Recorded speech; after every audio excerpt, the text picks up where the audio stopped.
Քայլ 4. Հավատա, որ կստանաս։ Մարկոս 11:23 և 24. Որովհետև ճշմարիտ ասում եմ ձեզ, թե ով որ այս սարին ասի, վեր կաց ծովն ընկիր, և իր սրտում չերկմտի, բայց հավատաք, թե ինչ որ ասում է կլինի նրան, կլինի, ինչ որ ասի։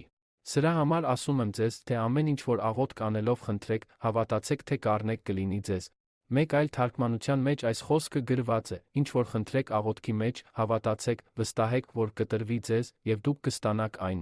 Սա ավելի լավ հասկանալու համար մենք պետք է գիտակցենք, որ կա երկու տեսակի ճշմարտություն՝ զգայական գիտության ճշմարտություն և հայտնության ճշմարտություն։ Ոմանք կարծում են, որ ճշմարտությունն այն է, ինչը տեսանելի է ֆիզիկական աչքերով, բայց մենք չենք կարող տեսնել հոգևորը։ Այն ոչ շոշափելի է, ոչ էլ նյութական։ Այն ամենն, ինչի կարիքը ունենք, տրված է մեզ հոգևոր աշխարհում։ Օրհնյալ է Աստված և մեր Տեր Հիսուս Քրիստոսի Հայրը, որ մեզ օրհնեց ամեն հոգևոր օրհնությունով երկնավոր բաներում Քրիստոսի